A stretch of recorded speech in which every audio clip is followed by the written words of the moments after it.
எப்போதுமே இட்லி தோசைன்னு ஒரே மாதிரி டிஃபன் செய்கிறதுக்கு பதிலாக ஒரு சூப்பரான பிரேக்ஃபாஸ்ட் ரெசிபி தான் இன்றைக்கி நம்ம பார்க்க போகிறோம். காமாட்சி சமையல் சேனலை சப்ஸ்கிரைப் பண்ணாதவங்க சப்ஸ்கிரைப் பண்ணிக்கோங்க. கூடவே அந்த பெல் ஐக்கானையும் ப்ரெஸ் பண்ணி வச்சுக்கோங்க. அப்போ தான் எல்லா வீடியோஸும் உங்களுக்கு நோட்டிஃபிகேஷனாக வரும். இந்த டிஃபன் பண்ணுறதுக்கு ஒரு மிக்சிங் பவுலில் 2 கப் கோதுமை மாவு எடுத்துக்கோங்க. இது கூடவே 1 டீஸ்பூன் உப்பு, 2 டேபிள் ஸ்பூன் எண்ணெய் சேர்த்துட்டு எல்லாத்தையும் நல்லா கலந்து விட்டுக்கோங்க.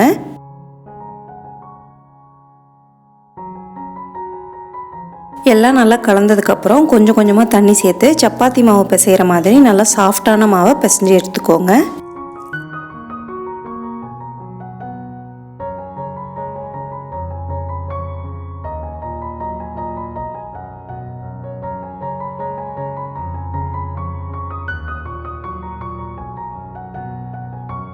மாவு நல்லா சாஃப்டாக பிசைஞ்சு எடுத்தாச்சு.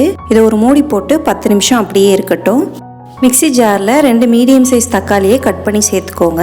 இது கூடவே ஒரு துண்டு இஞ்சி, 4-5 பூண்டு பல், 1/4 கப் துருவின தேங்காய், 1/2 டீஸ்பூன் ஜீரகம், 1/2 டீஸ்பூன் சோம்பு, 1 டீஸ்பூன் மல்லி சேர்த்துட்டு எல்லாத்தையும் நல்லா ஃபைன் பேஸ்ட்டாக அரைச்சி எடுத்துக்கோங்க. கொஞ்சமாக தண்ணி சேர்த்து அரைச்சிக்கலாம்.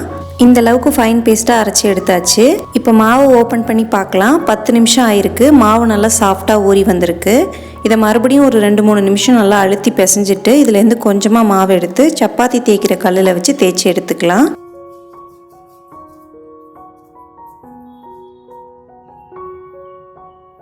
இந்த அளவுக்கு மாவு எடுத்துக்கோங்க. சப்பாத்தி தேய்க்கிற கல்லில் ஒட்டாமல் வர்றதுக்காக கொஞ்சமாக கோதுமை மாவு தூவிட்டு அதுக்கப்புறம் தேய்க்க ஆரம்பிங்க.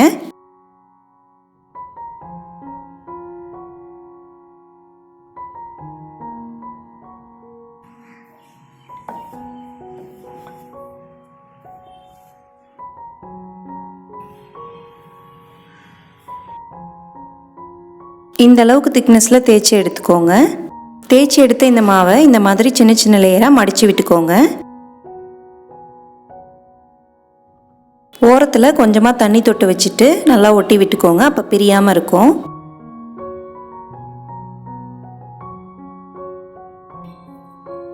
இப்போ இந்த மாவை நம்ம சின்ன சின்ன பீஸாக கட் பண்ணி எடுத்துக்க போகிறோம்.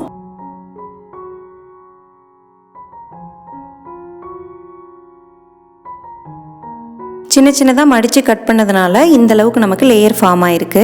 இதே மாதிரியே ரெடி பண்ணி வச்சுருக்க எல்லா மாவையும் உருட்டிட்டு கட் பண்ணி எடுத்துக்கோங்க. ஒரு பாத்திரத்தில் தண்ணி வச்சு தண்ணி நல்லா சூடானதுக்கப்புறம் கட் பண்ணி வச்சுருக்க இந்த மாவை ஒன்று ஒன்றா அதில் சேர்த்துட்டு நல்லா கொதிக்க வைக்க போகிறோம். தண்ணி நல்லா சூடானதுக்கப்புறம் மாவு சேருங்க. 10 நிமிஷம் நல்லா கொதித்து டபுள் ஆகி வரும். மாவும் நல்லா வெந்துடும். அதுக்கப்புறம் நம்ம வடிகட்டி எடுத்துக்கலாம். தண்ணியில் சேர்த்து வேக வைக்கிறதுக்கு விருப்பம் இல்லாதவங்க வாணலியில் கொஞ்சமாக எண்ணெய் ஊற்றிட்டு ஷாலோ ஃப்ரை கூட பண்ணி எடுத்துக்கலாம்.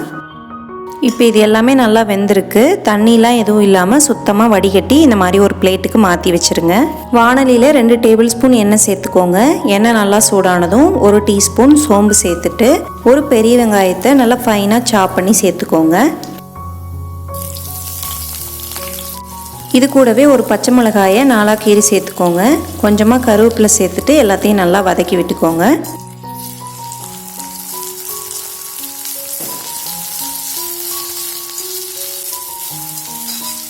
இந்த ஸ்டேஜில் 1 டீஸ்பூன் உப்பு சேர்த்துக்கோங்க. ஏற்கனவே நம்ம மாவு பிசையும் போதும் உப்பு சேர்த்துருக்கோம். அதனால் அளவாக பார்த்து சேர்த்துக்கோங்க. வெங்காயம் நல்லா வதங்கினதும் அரைச்சி வச்சுருக்க பேஸ்ட்டை சேர்த்துக்கலாம். மிக்சி ஜார்லேயே கொஞ்சமாக தண்ணி சேர்த்துட்டு அந்த தண்ணியை இதிலேயே ஊற்றிக்கோங்க.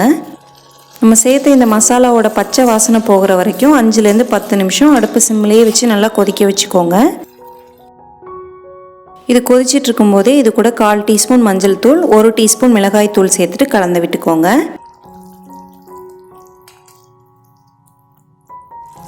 அஞ்சு நிமிஷம் ஆயிருக்கு. மசாலாவோட பச்சை வாசனையெல்லாம் போய் நல்லா சுருண்டு வதங்கி வந்திருக்கு.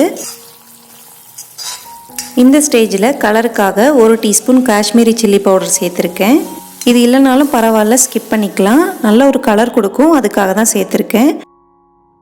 இப்போ இந்த மசாலா கூட 1 டம்ளர் தண்ணி சேர்த்துட்டு எல்லாத்தையும் நல்லா கலந்து விட்டுக்கோங்க. இது நல்லா கொதிச்சிட்டு இருக்கும்போது 1 டீஸ்பூன் கறி மசாலா தூள் சேர்த்துட்டு நம்ம வேக வச்சு எடுத்து வச்சிருக்க கோதுமை மாவை இதில் சேர்த்துக்கலாம்.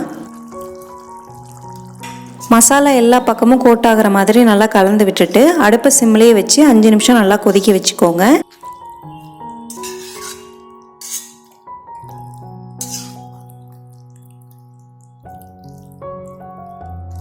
இது நல்லா கொதிச்சிட்டு இருக்கும்போதே கொஞ்சமாக கட் பண்ண புதினா இலைகளை தூவி விட்டுட்டு மூடி வச்சுருங்க.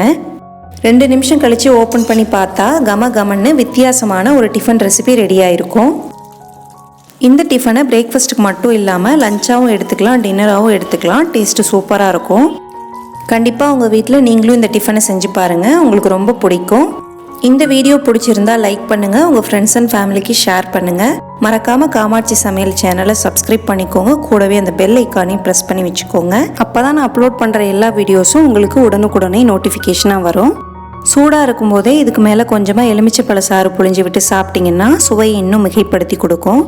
மீண்டும் இதே மாதிரி ஒரு வித்தியாசமான ரெசிபியோடு சந்திக்கலாம். நன்றி.